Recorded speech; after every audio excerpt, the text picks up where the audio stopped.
about is HDR backgrounds. And the beauty of doing an HDR image, which is capturing at least, in my case, at least 3 images. Sometimes I do 5. So I get a center exposure image. I typically do either a 1-stop to 2 stops exposures on each side of that normal. So if I do a 5-stop bracket, I'll do normal, 1 over, 2 over, 1 under, 2 under. If I do if I'm in a situation where I'm in a little bit of a hurry and I don't have much time to kind of fiddle with my camera, I can set on auto bracketing.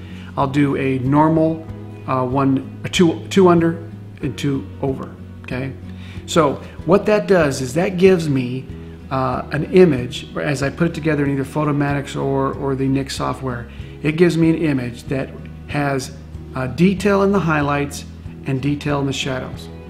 Now, HDR is probably one of the most overdone techniques that I think we probably have on the market today, or access to doing today. And there's some, again, it's all about taste, but there's a lot of HDR stuff that I don't really like, and I try to push my stuff to look, somewhat normal, or not normal, but realistic. But it's still pushing a little bit of the fantasy side of things. But really my goal is to get detail in the highlights and detail in the shadows that I couldn't get with a 1 capture. So it was sort of after doing this HDR stuff that eventually I got into thinking about, what about HDR portrait? Is it possible? And I tried to do that with strobes, and it really didn't work. Because you got to up and down the power of the strobes between each exposure, which doesn't make sense because your subject's going to move. And so eventually I tried a continuous light source. At first it didn't work very well, and then I saw that there was a continuous light ring light that came out on the market, and it's by Personal Touch, and it's not a very expensive light, but it's basically a fluorescent tube that's about 20 inches in diameter, circular diameter. And so I ended up getting one of those and ended up shooting a portrait with that, and bracketing 1 stop on each side, and the results were just amazing. And so people ask me, why would you even take the time to do an HDR portrait? And again, it goes back to, I'm creating a palette of tones and values that really can't be done in a 1 capture. Or let's put it this way, it's much harder to simulate that kind of feeling with a 1 capture image. So started shooting some pictures with this ring light, and discovered, at first I had a little bit of issues because I didn't understand, again, what background to use. And so we're going to do it today. We're going to show you how I do it on a white background. I've done it with black and with gray, but at any rate, I've discovered that the white is really the best background to have to shoot these HDR portraits. And so we have this picture here of Alexander Christensen. Ended up somehow contacting him. Wanted to do some pictures. And he ended up showing up with a wardrobe stylist, and really they just showed up with some amazing wardrobe options. And Alexander had this sort of 50s comb back hairstyle that he was doing, and we ended up getting some amazing shots. And you'll recognize I've got some other pictures of him that I've done that weren't the HDR scenario. But anyways, when I shot this and ended up processing this one of Alexander, you'll see that he's got a white jacket on, and if I was to shoot that with, say, strobe, I would have a hard time holding detail in that jacket, in the folds of the jacket and all that. And so with the HDR approach, I get detail in those folds, and it really almost feels like it's, with the skin kind of turns into a little bit of a porcelain feel, and it's almost like a silk. His jacket almost turns into a silk look. So with this option, this HDR option and the ring light, there's a really lot of fun things you can do. So we're going to take a look at that today, and we're going to use a model, Jessica Mion, who we've used before, and give you an idea of sort of how this all works.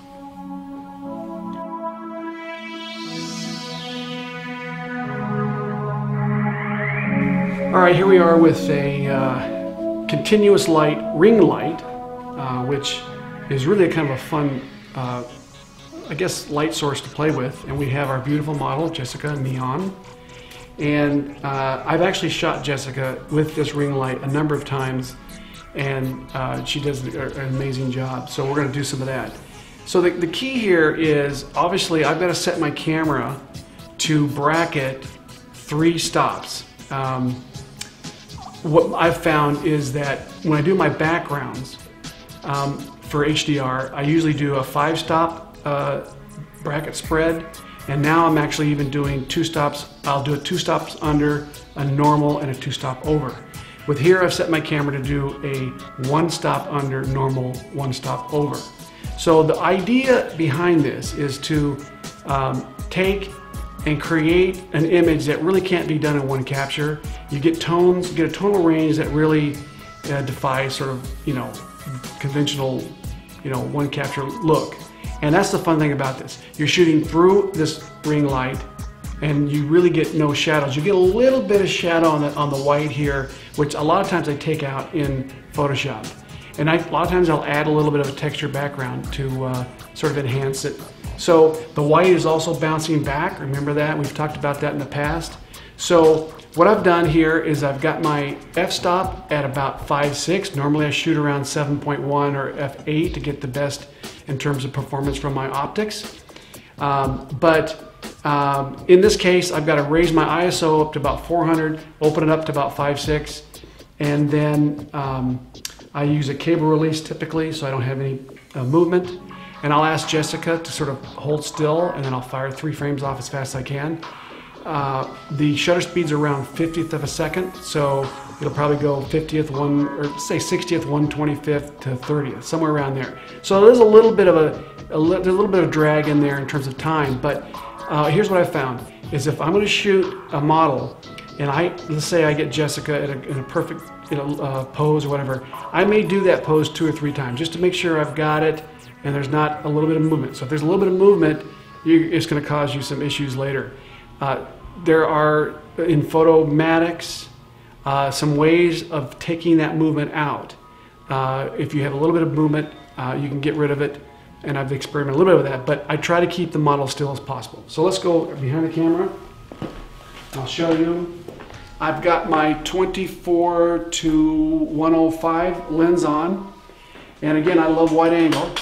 And I've sort of experimented with about 2.5 feet from the subject. I've actually tried it backed up a little bit, but then of course you're going to have to increase your f-stop, or open up a little bit more, or your ISO a little higher because you get further away. But right about this distance is what's worked best for me. So what we're going to do is we're going to shoot just a real simple one to start with here. So let's just kind of do a headshot. So I'm going to grab my cable release, and I'll just kind of give a count. 1, 2, 3. So you can hear that shutter going off. And I have obviously now 3 frames that have one that's a little blown out, one that's a little bit too dark, and then the normal, we call normal. And when I go and put this in Photomatics, it's going to blend all those tones together. And I'll get details in areas that normally you wouldn't get, like say in one capture. One of the things that I've done a lot with this, and today we tried something different, but I usually try to have a model in a white outfit. And you can get detail in that white, again, that you wouldn't get in one capture. So let's try that again. Let's go a little bit backed up a little bit.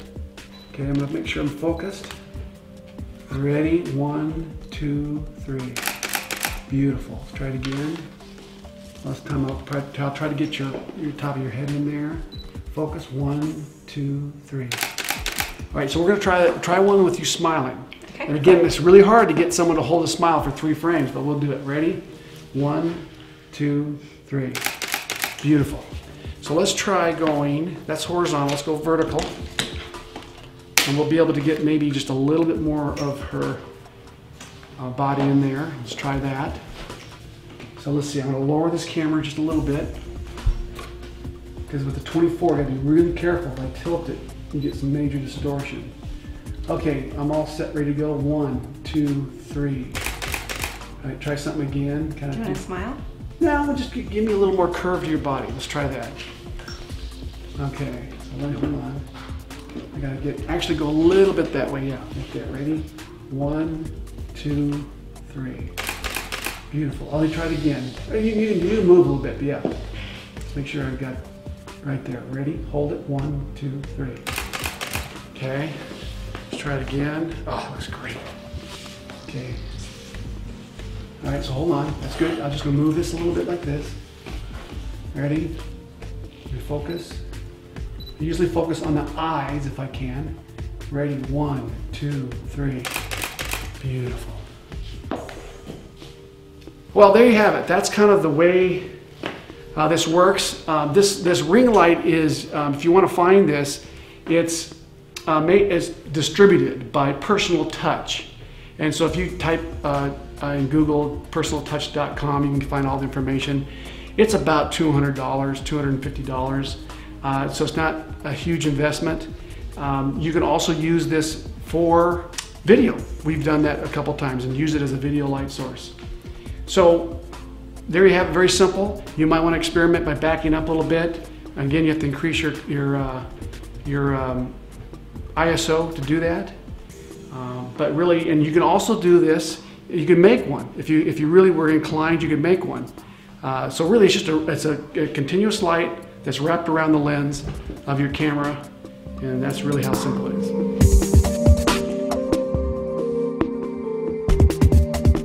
All right, so for those who want to try this and do a little assignment, here's what I would recommend. Again, I've found working with a white background probably is going to give you the best results. You can try, I've done it on a gray background.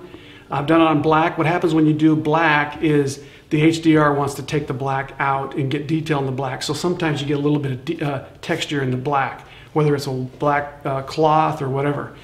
But, and that could be good. That could be a technique that might work for you. And there's some fun things. But I would say find a white wall, take and go about, say, 2 feet from your subject. I'm shooting with a pretty wide angle lens. But really, if you even had like a 50 millimeter or a 35 millimeter would be a perfect lens to use. And make sure that you have your camera on a stable tripod. And you, like I said, if you have a cable release, it helps minimize any vibration. Make sure your model is perfectly still. And it really is a fun technique. Special thanks to FJ Westcott for keeping this episode lit up. Like the music? Special thanks to Triple Scoop Music. Frame Network giveaways are brought to you by B&H. Head to giveaways.framenetwork.com for your chance to win. Find out more about the equipment used in this episode on framenetwork.com.